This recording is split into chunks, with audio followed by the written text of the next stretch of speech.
एक और जहां उत्तर प्रदेश जलभराव और बाढ़ की समस्या से जूझ रहा है, तो वहीं धीरे धीरे डेंगू भी प्रदेश के कई जिलों में पैर पसारने लगा है। राजधानी समेत कई जिलों में हालात डराने वाले हैं। पिछले सप्ताह केंद्रीय स्वास्थ्य और परिवार कल्याण मंत्रालय ने फिरोजाबाद, आगरा और इटावा के लिए एक एक्सपर्ट पैनल भेजा था। अब उत्तर प्रदेश के डेंगू प्रभावित जिलों में एक विशेष अभियान भी शुरू किया गया है। इसके पहले चरण में यह अभियान 10 जिलों प्रयागराज, लखनऊ, गाजियाबाद, जौनपुर, वाराणसी, अलीगढ़, फिरोजाबाद, अयोध्या, बदायूं और मेरठ में चलेगा। इन जिलों में 100 से अधिक डेंगू के मरीज हैं। अकेली राजधानी लखनऊ में ही अस्पतालों में मरीजों का आंकड़ा 200 के पार पहुंच गया है। यहाँ टीमें घर घर जाकर सफाई एवं डेंगू से बचाव के उपाय बताएंगी और हर सप्ताह डेंगू रोधी अभियान भी चलाया जाएगा। इसके तहत जल निकासी और सफाई आदि कराई जाएगी। बारिश के बाद हर साल डेंगू की समस्या बढ़ जाती है। डेंगू के अधिकतर मामले उन जिलों से आते हैं जहां पर जल भराव अधिक होता है। डेंगू कोई नई बीमारी नहीं है, लेकिन यह एक जानलेवा बीमारी जरूर है। इसलिए इसके बारे में ज्यादा से ज्यादा जानकारी होना बहुत जरूरी है। मादा एडिज मच्छर के काटने की वजह से डेंगू होता है।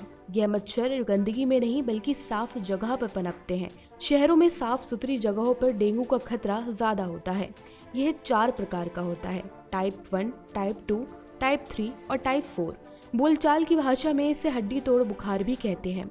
एक स्टडी के मुताबिक सितंबर, अक्टूबर और नवंबर में टेम्परेचर 20 से 35 डिग्री के बीच रहता है और इस टेम्परेचर में डेंगू मच्छर का लार्वा तेजी से पनपता है। ज्यादातर डेंगू के मरीजों को अस्पताल में एडमिट होने की जरूरत नहीं पड़ती है। 95% मरीज ओपीडी में दिखाने के बाद ही ठीक हो जाते हैं। जिन मरीजों के नाक या मुंह से खून निकल रहा है और ब्लड प्रेशर की शिकायत है, उनका अस्पताल में भर्ती कर इलाज करना जरूरी होता है। बच्चों को भी उल्टी दस्त की शिकायत होने पर या 20,000 से कम प्लेटलेट्स होने पर अस्पताल में भर्ती किया जाता है। डेंगू के लक्षणों की बात की जाए तो इनके लक्षण 3 प्रकार के होते हैं: साधारण डेंगू बुखार, डेंगू हेमरेजिक बुखार और डेंगू शॉक सिंड्रोम। हेमरेजिक बुखार में नाक मसूड़े और उल्टी से खून आता है। डेंगू शॉक सिंड्रोम में मरीज बेचैन रहता है और कई बार होश खो देता है। इसमें ब्लड प्रेशर भी कम होने लगता है। अक्सर डेंगू के मामले में प्लेटलेट काउंट की बात की जाती है।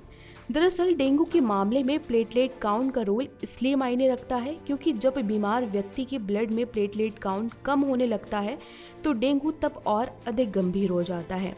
प्लेटलेट थक्का बनाने वाली कोशिकाओं को कहते हैं। ऐसे में यदि आपका प्लेटलेट काउंट का स्तर पहले से कम है तो दूसरों की तुलना में आप डेंगू से ज़्यादा जल्दी संक्रमित हो सकते हैं। प्लेटलेट्स की काउंटिंग करने से ज़्यादा हेमाटोक्रिट और ब्लड प्रेशर पर ध्यान देना ज़रूरी है। हेमाटोक्रिट ब्लड में मौजूद लाल रक्त कोशिकाओं की मात्रा का प्रतिशत है। पुरुषों के लिए यह 45 और महिलाओं के लिए 40 होता है।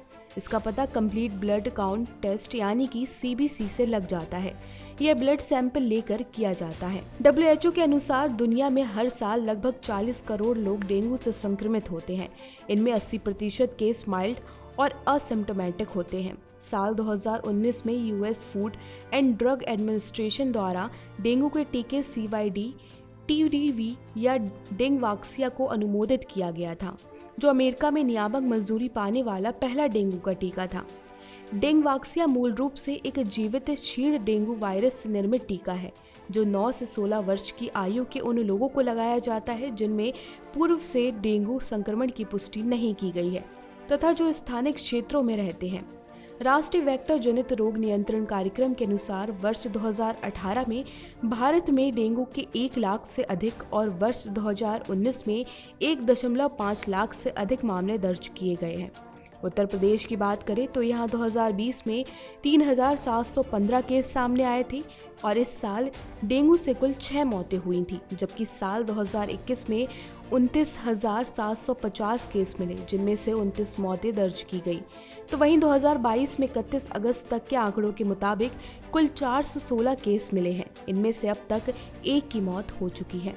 भारत में 6 वेक्टर जनित बीमारियों जिनमें मलेरिया, डेंगू, लिम्फेटिक फाइलेरिया, कालाजार, जापानी इंसेफेलाइटिस और चिकनगुनिया शामिल हैं। इनकी रोकथाम और नियंत्रण हेतु एक केंद्रीय नोडल एजेंसी है। यह स्वास्थ्य और परिवार कल्याण मंत्रालय के तहत कार्य करता है।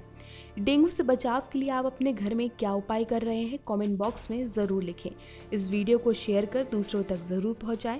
आपसे जल्द मिलेंगे नई जानकारी के साथ, तब तक के लिए नमस्कार।